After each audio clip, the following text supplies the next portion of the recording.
안녕하세요. 경매사령관 박영춘입니다.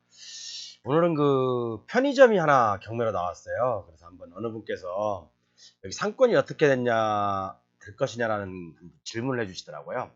그래서 한번 경매 물가랑 같이 볼게요. 경매를 보면 부천시 소사동에 있는 거예요. 소사 본동에 있는 건데 1층 105호고요. 건물 면적은 11평. 대지 평수는 작아요. 근데 이제 이게 8억 3천부터 시작하는데 소유자 개인이고 토지 건물 일괄 매각입니다. 한번 보겠습니다. 자, 일단은 우리가 편의점으로 여기가 보니까 편의점으로 지금 임대를 하고 있어요. 편의점으로 임대를 하고 있는데 CU 같아요.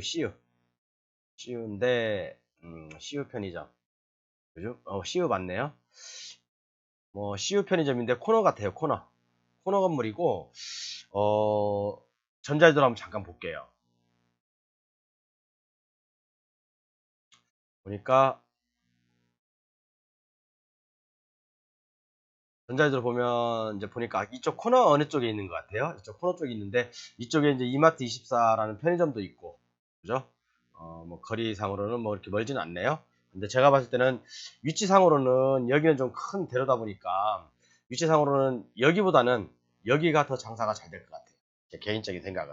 근데 우리가 이제 상권 분석하는 사람들 얘기를 들어보면 상업지역하고 주택지역하고 다르다고 하더라고요. 편의점을 입점시키는데 상업지역하고 주택지역하고 다르대요. 주택지역은 보통 그 주위에 한 가구당 하루에 10,000원 정도 잡는데요. 그러면 그 주위에 예를 들어서 300가구가 있다. 그럼 편의점 매출을 300만 원 잡는 거죠. 그런데 상업시설은 그 주위에 이제 어떤 그 상업시설에 따라서 약간 다르다고 하는데 한 가게당 보통 한 3만 원 정도, 2만 원 정도 잡는다고 하더라고요. 2만 원 정도. 그러면 그 주위에 가까운데 예를 들어서 뭐 한 100개가 있다. 그러면 200만 원 정도 잡으면 되겠죠. 근데 여기는 뭐 주택 지역도 있고 상업시설도 있고 이렇게 보다 보니까 뭐 혼재되어 있는 것 같아요. 뭐 대부분 편의점을 그 컨설팅 하시는 분들이 여러분들 이건 상식적으로 알아두세요. 그러니까 주택지구나 원룸 지역 있죠. 다가구 주택 막 그런 데 있는데 그런 데는 한 가구당 보통 10,000원을 잡는다고 합니다. 10,000원을. 그러면 그 주위에 이 일대에 편의점이 여기 있는데 이 일대에 만약에 이제 그 한 200가구가 있다. 그러면 매출을 대충 200만 원으로 산정하는 거고요. 만약에 상업지역에 여기에 이제 그 편의점을 입점시키고 싶다. 그러면 한 점포당 2만 원에서 3만 원 잡는데 미니멈으로 3만 원을 잡으면 돼요. 그럼 그 주위에 한 50개가 있다. 그럼 한 100만 원 이렇게 이제 그 매출을 추산한다고 하더라고요. 물론 더 될 수도 있어요. 3만 원으로 잡으면 뭐더 많겠죠. 이렇게 잡으시면 상업시설 같은 경우는 플러스 알파라는 게 있대요. 그냥 유동인구에 따라서 다르니까 특히 이제 담배 매출이 좀 많다고 그러네요. 담배 매출이. 네, 그렇게 보시면 되고요. 자, 그래서 이제 이걸 한번 보면 로드뷰로 한번 볼게요. 제가 말씀드렸지만 개인적인 생각입니다. 개인적인 생각이니까요. 요 건물, 요 건물 이쪽 코너 쪽에 있는 것 같아요. 그리고 이제 이쪽으로 가면 이마트가 있고 이제 이마트 24시가 있고요. 여기 있네요. 여기 조금 더 가면 이마트 이제 그 편의점이 있는 것 같아요. 자, 그러면 보겠습니다. 임차인 현황도 봐야 되겠죠? 어우, 임차인 뭐 정땡땡님이 있는데 5천에 320만 원. 어우, 뭐 세네요. 그럼 만약에 제가 항상 상가 건물의 가치를 평가하는 데 있어서 말씀을 드렸죠. 월세가 100만 원 나온다. 그러면 이 상가의 적정 가치는 얼마다고요? 2억 플러스 보증금. 이게 바로 평균 5%가 나오는 수익률이에요. 그럼 요것은 320만 원이 나오니까 6억 4천 되겠죠. 매매가가 6억 4천 플러스 보증금. 보증금이 얼마죠? 5천이죠. 5천. 그러면 약 한 6억 9천, 7억 정도 되겠네. 매매가는요. 실질적으로 매매가가 7억 정도 된다는 얘기예요. 그런데 감정은 아까 8억 얼마에 됐죠? 자, 보통 우리가 상업시설, 상가는요. 매매가를 그렇게 판단하시면 돼요. 여러분 제가 모르시는 분들은 제 전 강의 참고하세요. 월세가 150 나온다. 그러면 그냥 3억. 월세가 100만 원 나온다. 곱하기 2 하시면 돼요. 2억. 월세가 만약에 500만 원 나온다. 그럼 10억. 플러스 여기다 다 임대차 보증금. 임차 보증금을 넣으시면 돼요. 그게 바로 우리가 대한민국에서 통상적으로 평균적으로 인정하는 5% 수익률의 매매가입니다. 그죠? 뭐 한 2%, 3% 나오는데 굳이 상가 투자할 필요 없잖아요. 그죠? 안 그렇습니까? 제가 봤을 때는 5% 이상은 나와야지 상가 투자에 메리트가 있는 거죠. 그죠? 또 더군다나 이분 정말 안타깝네요. 보면 근저당 2020년 됐는데 이분이 2021년 5월 들어왔어요. 이분은 사실은 대학력도 없어요. 그냥 말 그대로 쫓겨나야 되겠네요. 진짜 안타깝네요. 들어온 지 지금 오픈하신 지 얼마 되지도 않았는데 이런 좀 일들이 있네요. 좀 안타깝네요. 안타깝고 그래서 어쨌든 뭐 이분을 떠나서 분석을 좀 한번 해보겠습니다. 일단은 우리가 이제 이걸 낙찰을 받으면 일단 월세는 320이라고 나와 있어요. 그럼 매매가는 제가 봤을 때는 평균 아까 말씀드렸지만 7억. 적정 가격은 7억이 물론 더 줄 수도 있어요. 뭐 플러스 마이너스 어느 정도 뭐 인정은 하겠죠. 그런데 이제 문제는 이 임차인 여기에 계속 계셔주면 좋은데, 그죠? 만약에 배당 요구를 했어요.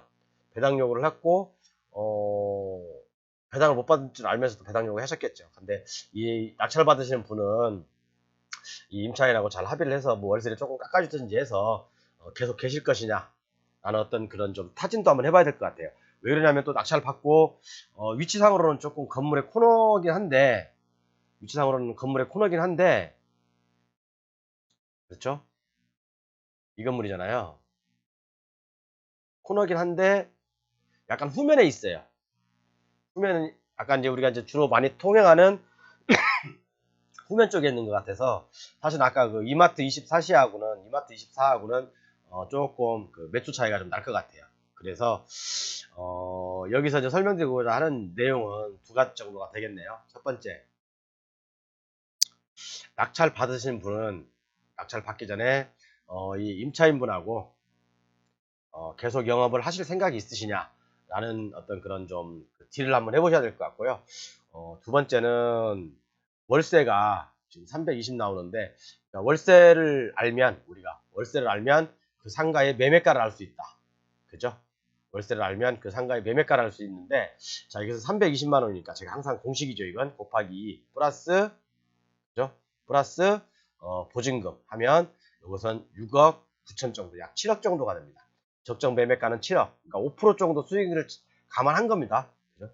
대부분 다 대한민국은요. 상가가 이렇게 나오면 보통 이렇게 5% 정도 감안해서 이 가격에 매매합니다. 그래서 우리가 상가 주인들이 보증금보다는 월세를 많이 올리려고 하는 이유가 그만큼 수익률을 맞추기 위한 거예요.